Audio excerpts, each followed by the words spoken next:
Well, hello, Covenant Keepers. This is Brent, and I'm here with my beautiful wife, Lucy. Good morning. Good afternoon. We want to thank you guys for coming back to another episode of Covenant Keepers.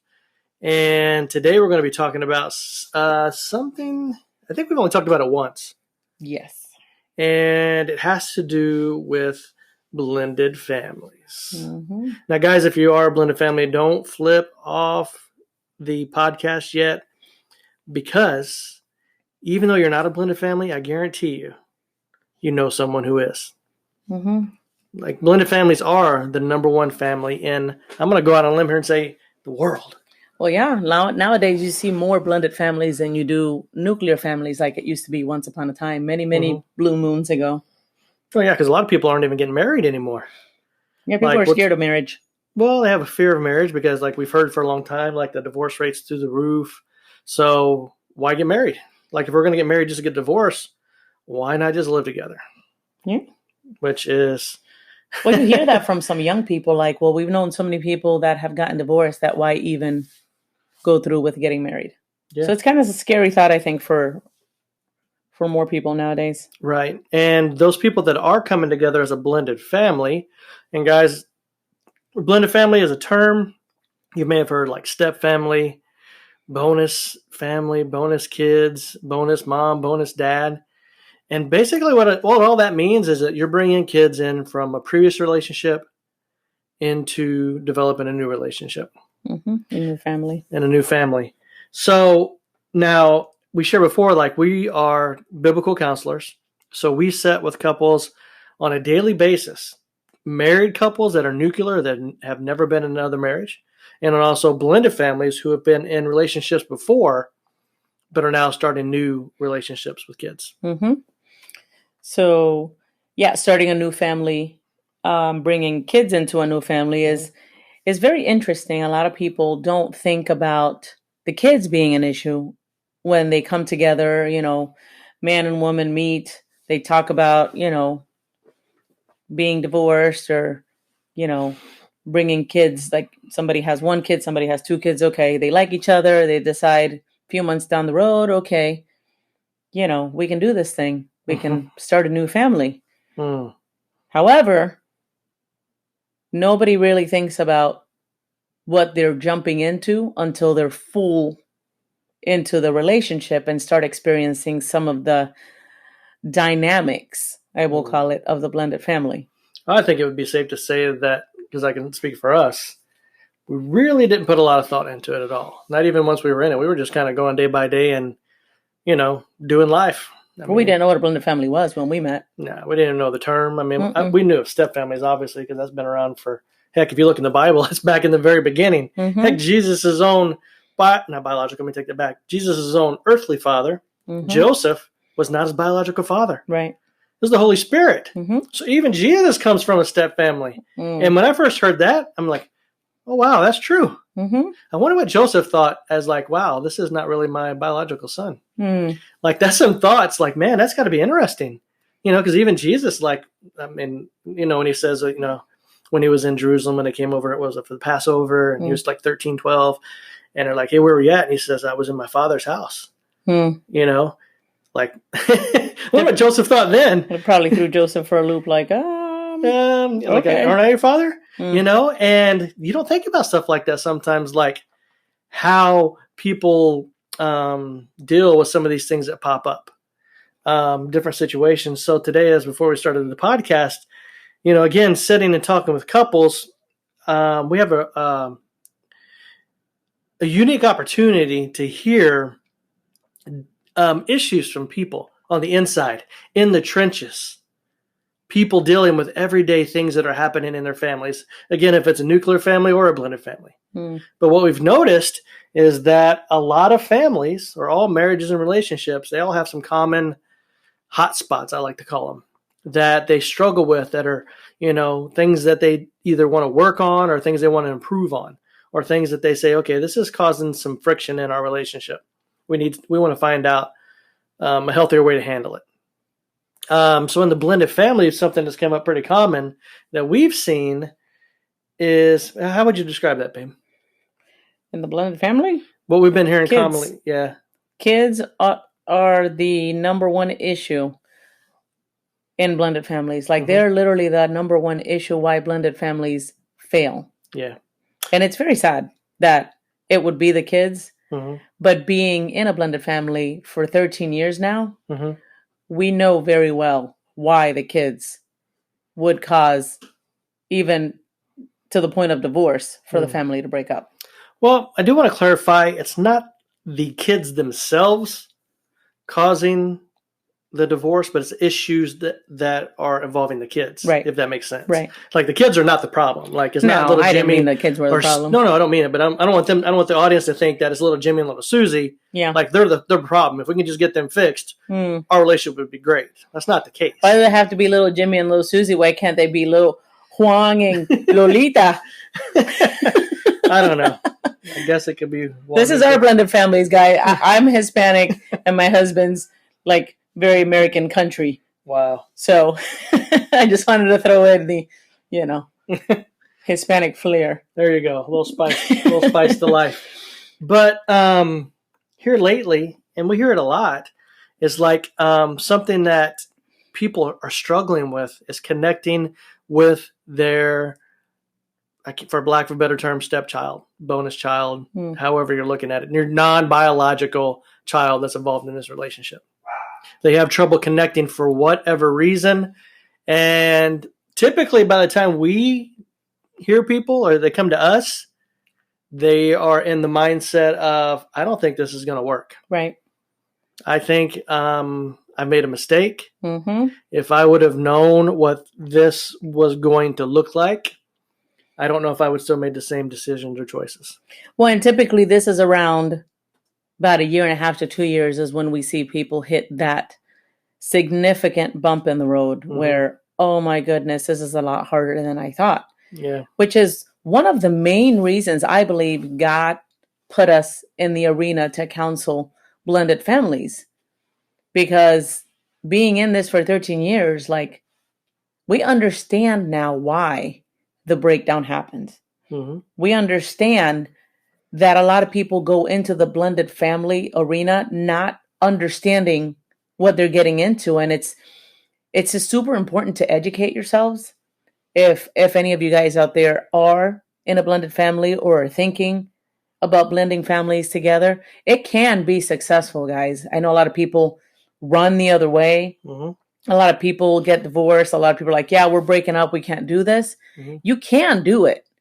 We've done it. I mean, I'm not saying it's always been 100% awesome and happy times, because we have had our ups and downs throughout blending the family, but you can do it as long as you know what you're getting into and you know what to expect. Well, that's the big thing. And I like telling people, I say, listen, this is not for the faint of heart. Like before you get into a blended family, you need to sit down and just get with God and make for sure that you're going to be in this. And that's why I believe that, like, covenant keepers, man, if you're not a covenant keeper, you don't get into a blended family. Yeah, for sure not. Because you're going to have to make some decisions and choices based outside of emotion and be committed to seeing this family, this marriage, this relationship through all the way, no matter what. You have to have that mindset, because there's going to be hard times. Yeah. And there's different seasons. Like I said, when we first got together, did I say that? Maybe. But my kids were very young when we got together. Right. My oldest one at the time was 11, 7, and 4. So my girls, they were all girls, were pretty young. And the daughter that you brought in, your biological daughter, was 2. Yeah. So they were all very young. The guys over the years, I mean, our oldest one now is almost 25. And our youngest one, well, we have a boy. We added that into the mix later. Yours, mine, and ours. He's 8.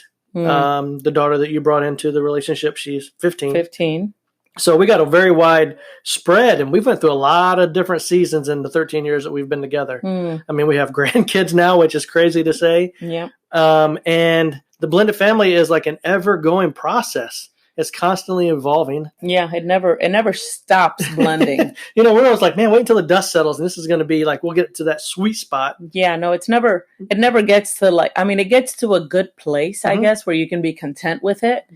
But because, years don't stop. People keep changing and growing and evolving. And like you said, grandkids get thrown in the mix.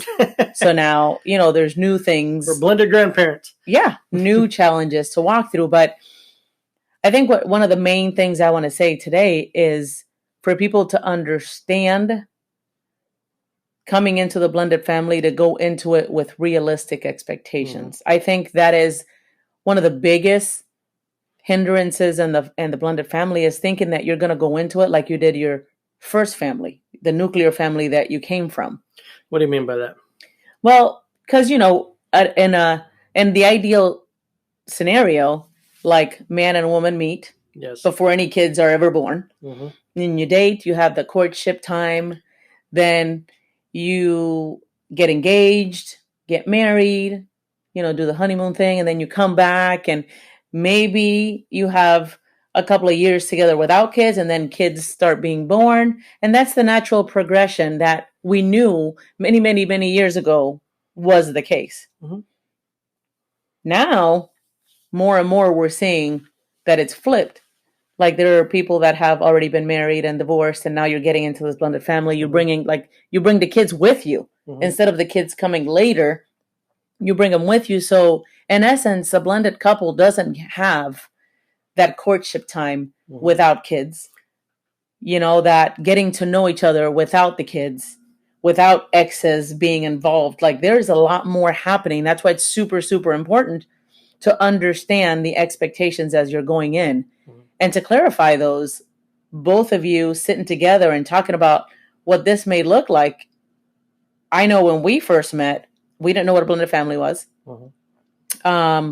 We didn't even know to get educated about it right off the bat. We just kind of were like, okay, like everybody likes each other. Like we like each other. The girls seem to, get along. Mm-hmm.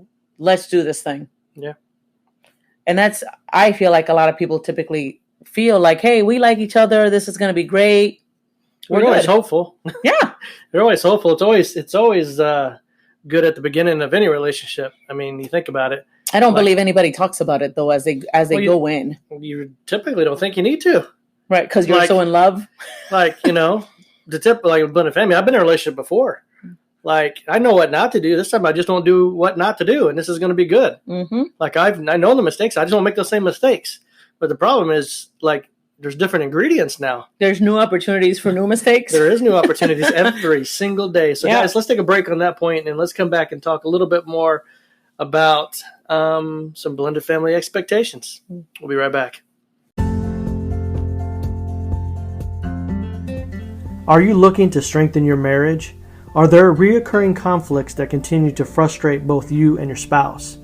And could you benefit from faith-based solutions for today's relationship issues? At Tampa Family Resources, that's exactly what we offer. Check out our website today, tampafamilyresources.com.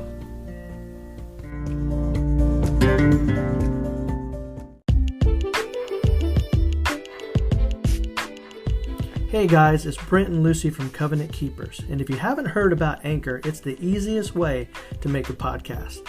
Let me explain. First of all, it's free. It will cost you no money out of pocket. There's creation tools that allow you to record and edit your podcast right from your phone or your computer. The cool thing about it is that Anchor will distribute your podcast for you, so it can be heard from Spotify, Apple Podcast, and so many more. It's so easy, and everything you need to make a podcast you can find in one place. Download the free Anchor app or go to anchor.fm, that's ANCHOR.FM, to get started today. So guys, thanks for staying with us. And then before the break, we're going to begin talking about some more specific, and specifically a blended family expectation that we're seeing a lot in blended families that's really coming to the surface. And like you said, going into this new relationship, expecting things to look a certain way. We all come into a relationship, no matter where you've come from, you have this idea of what you think the relationship should look like, what you think the marriage should look like, and in essence, what you think this family should look like. And at some point, if you're in a nuclear family or a blended family, you're going to face the reality. Things don't always work out the way you think they're going to. Right. the expectation doesn't always line up, meet with reality, And I know for me in our relationship, that happened pretty quick. Mm-hmm. And when we were talking about this earlier, one time was when I first met my now, I'll call her my bonus daughter because I don't like the term stepchild at all. I don't like that at all because it keeps like a separation. Yeah. I just call her my daughter. I'm just going to, as far as this podcast goes, just to clarify who I'm talking about, I'm going to say my bonus daughter, which is the daughter, your biological daughter you brought into a relationship. And like she was 2 when we first got together. Mm-hmm. So keep in mind, guys, I was, I don't know, 30 something at this point. And I had been married for 13 years in my previous marriage. I had a 11-year-old daughter, an 8-year-old daughter, and a 7. So it was 4. 11, 7, and 4, and then I had a 2-year-old. Right. So I brought these girls. So I had girls for, a big part of my life. I knew girls. Like I knew daughters. I felt like I was comfortable in raising girls. And to have another added daughter, or the possibility of an added daughter, I'm like, I got this. This is in the bag, man. Like I know girls. So I hadn't met her yet. You and I had a few dates, and we were getting along. And you came to the point where you decided, okay, I'm going to introduce you to my daughter. Mm. And I thought, well, I'm going to knock this out of the ballpark, man. Like I have been equipped my whole life for this. So I got my little teddy bear together and some other little stuff that I knew my girls had liked, right? Because I'm coming in all guns a-blazing. Like, I'm going to knock this out of the park. And I remember knocking on the door, and I'm standing there. And you had opened the door, and you had like a little screen door thing. Yeah, yeah, with the glass. And the typical greeting. Like, the door wasn't even open yet. And here come this 2-year-old girl, and I'm prepared. I'm like, I'm going to hand this stuff over to her. She's going to fall in love with me. She's going to run into my arms and think I'm the greatest thing since sliced bread. And the words came out of her mouth that I'll never forget. She looked at me and said, what, babe? Get out. Get out. That was my introduction to my now daughter. She was 2 years old, and now I am faced with, at that time, the ultimate rejection. Like, I'm just trying to start a relationship with this beautiful woman that I met, and her daughter is an extension of her. So I know that I have to hit it off with the daughter. And now I'm faced with my first roadblock in this blended family. And this was within a month. I'm not for sure how long the time process was. It was earlier on. I mean, it's been 13 years, so I can't give you a time date, but it's within that first month. And I'm faced with the rejection. And not even knowing it at the time it was rejection. I'm just thinking, wow, that didn't work out like I thought. That didn't feel too good. So I kind of put it in my little back of the bank, and I'm going to try harder next time. And I kept trying, and I just couldn't connect with her the way that I connected with my daughters, because that's what I wanted. That was your expectation. That was my expectation. Yeah. And when it wasn't happening, each time that I would try to like, my girls were very huggy, they were very huggers. Affectionate. My girls were huggers and kissers, and they want to sit on your lap, and they tell you I love you, and they were just they're like me, And my daughter wasn't. She was very non-affectionate. Yeah. She was very independent. Like, she didn't want to be held in the lap. From very young age, she wanted to just go. And thinking back about that, like, I couldn't connect those things in my mind. Well, yeah, we didn't know anything about child development and how kids responded. I didn't, and I just took it as all rejected. Well, yeah. I was rejected in every way that I could. Like, and it really did create a roadblock in the relationship that I was trying to build. And keep in mind, like I said, I came from a previous marriage, and there was divorce there. So I was faced in my mind with the ultimate rejection. Like, my first marriage was, hey, I no longer want you. I don't want you in my life.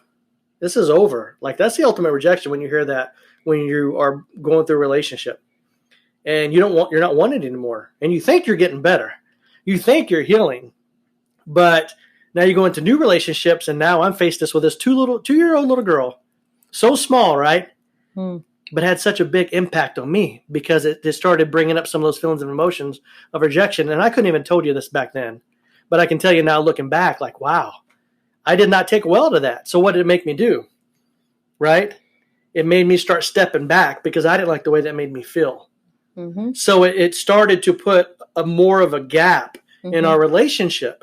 And over time, I would try to, put my toe in the water again with her, to try to, okay, she doesn't like that, so I'll try this. And every time I think I'd get a little bit, the rejection would come, and I would go back a little bit further. And the wall started getting up, building up, building up, building up. Now, I didn't like the way that felt. And again, now keep in mind, she's little. So she's not seeing the same thing that I'm seeing. She's not dealing with this whole rejection thing like I'm dealing with. But I'm seeing it through my filter and my perspective. Well, it's almost like today understanding, the kids' personalities and how different they are. Today, understand like her not being a very physical touch kind of child, which I always thought was a little odd, because kids always wanted, but she wasn't. She was very independent. She didn't really like to be held too much. As she was growing up, I could see where the bonding started to happen. It didn't happen right away, but it did start to happen a little bit at a time. It's almost like she made you work for it. Yeah. Where you thought it would be easy because she's little.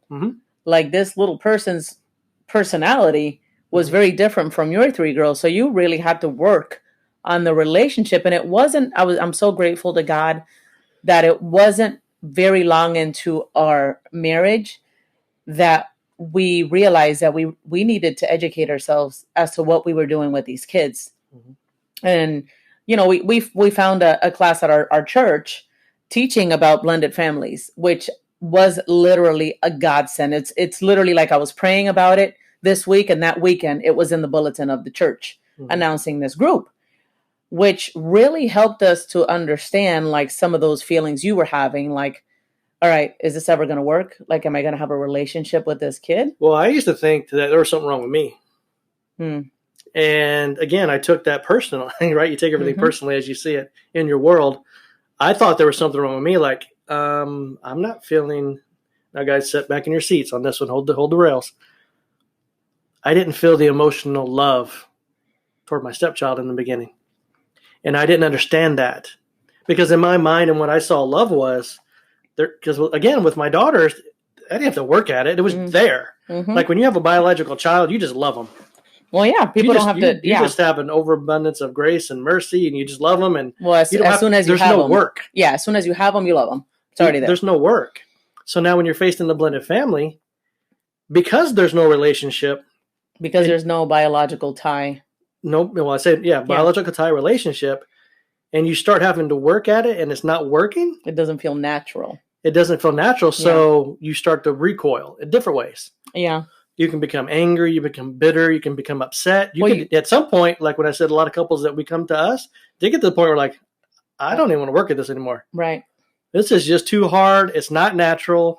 It should already have happened by now. That's a big one we hear a lot. Yeah. And it's unrealistic. Like even thinking back now as we're talking about this, for me to look back at this 2-year-old little girl and have the expectations that I had, very unrealistic expectations. It's over the top. And and that's why we wanted to address this today, because this is it's a common theme within every blended family. And we wanted to lead off with, it's okay that you don't have, right off the bat, you don't have that emotional connection, that emotional love with this child. You're going to have to work on that. You're going to have to build the relationship. I think the closest thing that I can assimilate that to is, if you can picture for a second, like when you get a new job, you don't know any of these people, right? You go into this job, you say hi to people, you don't really know them, but you want to get to know them because you want it to be comfortable when you get to work. So you start to build or try to build relationships with people. And some of them you get closer with than others. Some of them will be just acquaintances. Some of them will be friends. Some of them could be best friends. And some might even feel like a part of your family because you build that much of a relationship. You start to feel a connection and a bond with this person. I feel that that's similar in the blended family, if you can think about that. Well, I want you to share that example that we were talking about earlier about the person that you met. Yes. That story, because I think it's a pretty good example of your initial meeting was my same initial meeting that I had with my daughter. So the last job that I had, I walked into this building and I started to meet everybody, and everybody was they were pretty nice, but there was this one individual that I said hi to, and she didn't really seem very warm toward me. She almost seemed very short. Mm-hmm. And I remember coming home that first day because you always want everybody to like you. Yes. And I came home that day and you asked me how was your first day? And I was like, it was great. It's so awesome to be there and meeting everybody. But you know what? There was this one girl that for whatever reason, I don't know if I know her from the past, but I said hi and she kind of like didn't even look at me and was very short. Mm-hmm. And I questioned it at first and I started to go through my mind like, do I know her? Like, did we have an encounter before that I don't remember? And then I just made my mind up. And I remember telling you, you know what?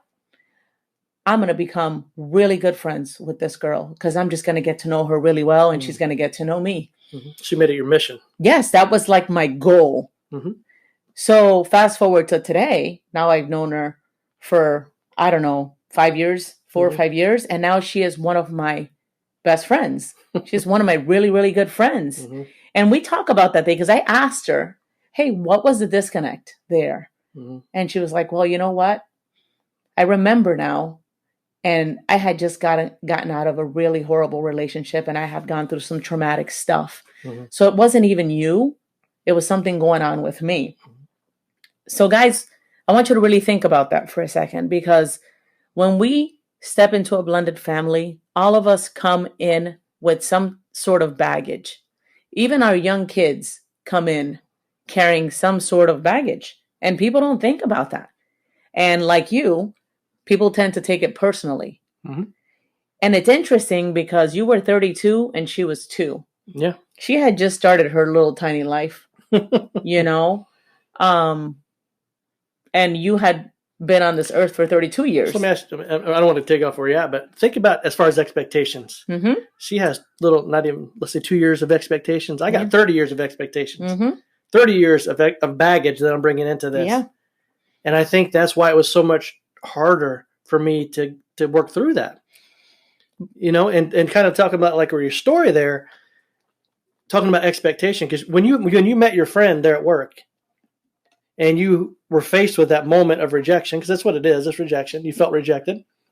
You had a choice. You could have either said, okay, well, heck, that's not nobody I want to hang out with. Yeah. I'm not even going to pursue that relationship because I don't want none of that. Yeah. And 5 years, you wouldn't have had that. You would have never had that relationship with that girl. Right. Look at what you would have missed. Yeah.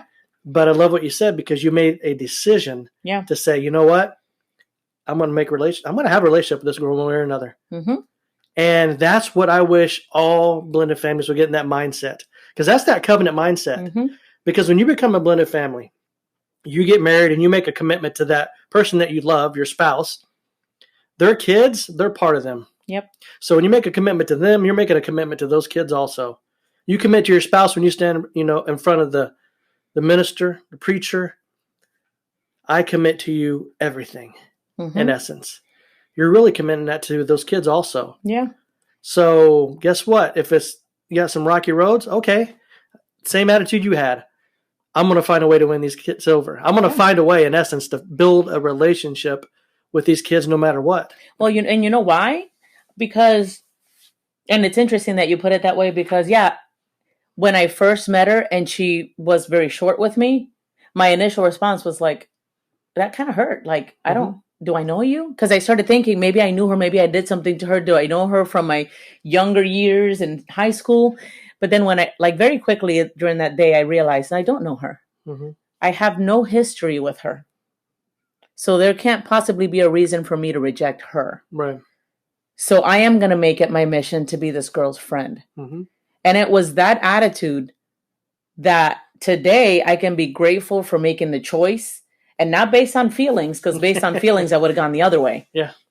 It was based on God. It was based on Jesus Christ that I had inside of me that made me choose to love her through whatever she was going through and build this awesome relationship we have today. I'm glad you brought that around because that's something that God has been speaking to me today as we were talking about this topic. Mm-hmm. Because again, guys, many people in the blended family, and it's typically between a parent and a non-biological child, when the expectation of, hey, we're just not connecting. We don't we can't get on the same page with relationship because they can't tell you, but they both want to have a relationship, but they just, when it's not working, it gets hard and you get exhausted. Mm-hmm. But as I looked through the scripture, and all I did in the Bible app, I typed in love. I'm going to make this real quick because we only got about a minute and a half left. Oh, goodness. I just typed in love in the Bible just to see what came up. And the first thing that comes up was the very popular John 3:16. For God so loved the world that he gave his only son. And then, but God demonstrates his own love for us. While we were still sinners, Christ died for us. Love is patient, love is kind. And all these verses that come up.